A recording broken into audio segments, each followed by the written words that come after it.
दोस्तों, Himachal update channel में आपका एक बार फिर स्वागत है। हिमाचल की लेटेस्ट खबरों के लिए चैनल को सब्सक्राइब करना ना भूलें।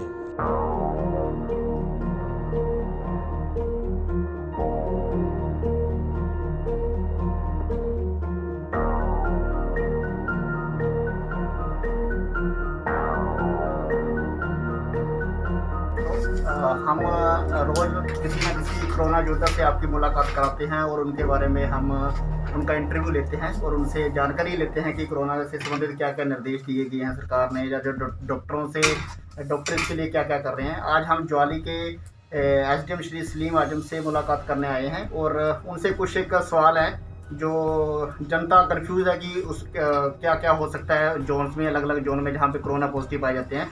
इसके बारे में हम उनसे जानकारी लेंगे। पहले तो हम स्वागत करते हैं मिस्टर सलीम आजम एसडीएम का। Thank you. सर, एक जो प्रश्न है सभी के दिमाग में, सभी जनता के दिमाग में, जो कन्फ्यूज़ है उनको पता नहीं है कि इसमें क्या होता है। जैसे कोई कोरोना पॉजिटिव पाया जाता है किसी एरिया में, तो उसको सरकार कितने जोन में बांटती है और उस जोन का क्या क्या होता है, उसमें क्या आप सर्विस होती है, क्या उसमें प्रिकॉशन लेनी पड़ती है, या क्या उसमें रोकथाम होती है सरकार की तरफ से जो निर्देश दिए जाते हैं। ऐसा है कि जब भी कोई कोरोना पॉजिटिव टेस्ट के बाद पाया जाता है तो इमीडिएटली उस इलाके को सील किया जाता है और एक फिक्स्ड बाउंड्री बनाई जाती है जिस इलाके में उसके जो मरीज है उसकी कॉन्टैक्ट हिस्ट्री को देख के और उसका कॉन्टैक्ट ट्रेसिंग करके हम एक 400 मीटर या 1 किलोमीटर के बीच का इलाका जो भी डिस्ट्रिक्ट एडमिनिस्ट्रेशन इसको डिसाइड करता है और उसको पूरी तरह से सील किया जाता है और उसमें एक खास ये रखा जाता है कि उसके एंट्री पॉइंट और एग्जिट पॉइंट भी प्रॉपर मैपिंग की जाती है उस इलाके की और डिसाइड किया जाता है और पुलिस फोर्सेस की वजह से पुलिस फोर्स वहाँ पे लगाई जाती है ताकि बाहर से कोई अंदर ना जा सके और अंदर से कोई बाहर ना जा सके। दूसरा के जो डेली नीड्स की जो भी चीज़ें हैं वो प्रशासन द्वारा उनके घर द्वार ही पहुँचाई जाती है, लोग बाहर ना निकलें, प्रॉपर घरों में ही क्वारंटाइन, वो पूरा इलाका क्वारंटाइन किया जाता है पूरे उस इलाके के लिए जब तक कि मरीज़ का वो आगे वो नेगेटिव नहीं आता है। जैसे हमारे इलाके में यहाँ अनुई में हुआ था तो और जो बफर जोन होता है वो उसके पेरीफेरी, जो कंटेनमेंट जोन के पेरीफेरी में जो इलाका होता है उसमें हम आईसी एक्टिविटी करते हैं, माइकिंग करते हैं और माइकिंग से हम लोगों को बताते हैं कि आपके इस इलाके में जो है कोरोना पॉजिटिव आया है और वो एक प्रकार से एक संभावित जो है वो पॉजिटिव मरीज ना निकले, इसलिए उनको पूरा बताया जाता है कि आप मास्किंग करें, ग्लव्स डाल के रखें, सोशल डिस्टेंस मेंटेन करें।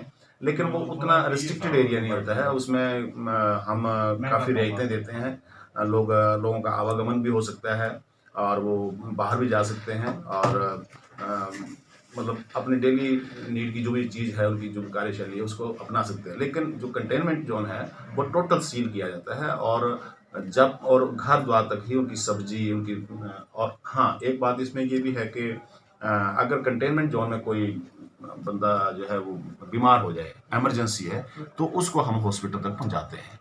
तो पूरा प्रशासन के थ्रू ही किया जाता है कंटेनमेंट जोन को, पूरा उसको मतलब एनक्लोज किया जाता है, पूरी मैपिंग होती है, पूरा ट्रेसिंग होती है और पूरा वेल डिफाइंड बाउंड्रीज होती हैं उसकी। और बफर जोन जो है उसके बाहर का जोन है जहाँ भी उनको भी हम आगाह करते हैं कि इस इलाके में कोरोना पॉजिटिव है ताकि उनकी इन्फेक्शन जो है उस वो बफर जोन में ना आए और आगे फैले। सर, आपके कार्य क्षेत्र में ज्वाली तहसील में कितने कंटेनमेंट जोन अभी तक जो है वो सामने आए हैं?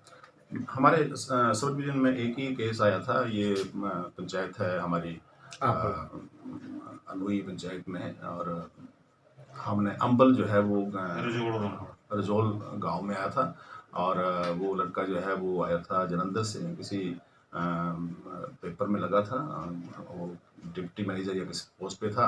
वो जैसे आया तो उसने बताया नहीं था और he was very quite healthy, लेकिन जब हम उसको लिफ्ट किया उसको रात को और उसको पूरा सील कर दिया उस इलाके को, तो रजोल पूरा जो रजोल गांव है उसको कंटेनमेंट घोषित किया गया और जो सराउंडिंग की जो अंबल पंचायत है जिसमें 3-4 बस्तियाँ थी उनको हमने बफर जोन बनाया गया।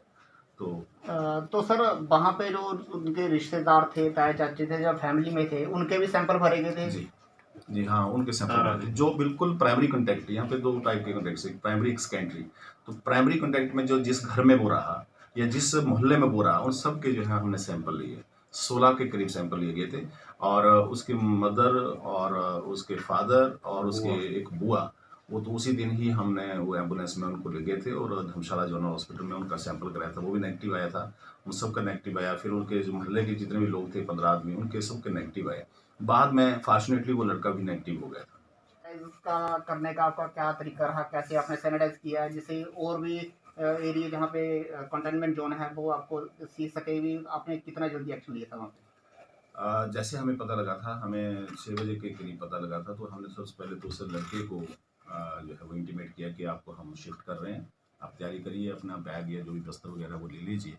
और फिर पुलिस को इन्फॉर्म किया और जो भी एडमिनिस्ट्रेशन, डिस्ट्रिक्ट एडमिनिस्ट्रेशन की जो डायरेक्शन थी उसके हिसाब से हमने पुलिस फोर्स ले जा करके वहाँ पे लोगों को अवेयर किया। एक गाड़ी जो है वो अवेयरनेस के लिए लगाई कि आईसी एक्टिविटी कराई। फिर जैसे वो एम्बुलेंस आई रात को 11:30 बजे के करीब एम्बुलेंस आई, तो उसमें वो बिठाए गए। एक एम्बुलेंस में वो लड़का बिठाया और उसके जो फादर पेरेंट्स थे वो दूसरी एम्बुलेंस में बिठाए। तो कुल मिलाकर रात के 2 बजे तक ये प्रोसेस चलता रहा। और फिर उसी वक्त हमने जो फायर ब्रिगेड की गाड़ियों से उस इलाके को हमने डिसइंफेक्ट किया और सैनिटाइज किया टोटल। और फिर हम 15 दिन तक लगातार 2 टाइम वहाँ पे जो है वो सैनिटाइज करते थे। सर एक आखिरी क्वेश्चन है मेरा, जो छोटे व्यापारी हैं, जो छोटे दुकानदार हैं, उनको लेके डीसी साहब की एक डायरेक्शन आई थी कि जो सैलून वाले हैं वो खोल सकेंगे, पर उसकी एक उन्होंने शर्तें रखी हैं। आप उन शर्तों के बारे में बताएंगे और वो शर्तें कैसे पूरी करेंगे? थोड़ी सी कन्फ्यूजन उनके दिल में है, वो आप प्लीज़ दूर कीजिए।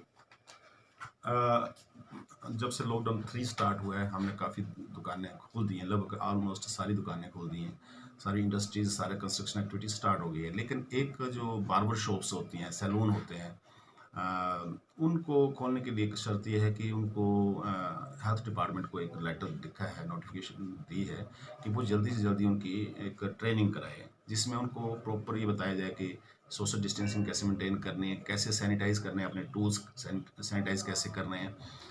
ताकि क्योंकि ये ज़्यादा, क्योंकि इसमें सोशल डिस्टेंसिंग इतनी मेंटेन 3 फुट की या 6 फुट की तो मेंटेन हो नहीं पाती है, तो वो टूल्स के थ्रू ना आगे किसी एक व्यक्ति से दूसरे व्यक्ति को जाए। तो ये ट्रेनिंग बहुत जल्दी हम करा रहे हैं, 1-2 दिन में करा करके फिर जिसके हेल्थ डिपार्टमेंट इसको एक सर्टिफिकेट देगा और सर्टिफिकेट देने के बाद वो अपनी दुकान खोल सकता है। धन्यवाद जी, आज आपने बहुमूल्य तो समय निकाला और जो एक ज़रूरी इन्फॉर्मेशन थी जो लोगों तक पहुँचे, इसलिए हिमाचल अपडेट में आपका धन्यवाद करता है।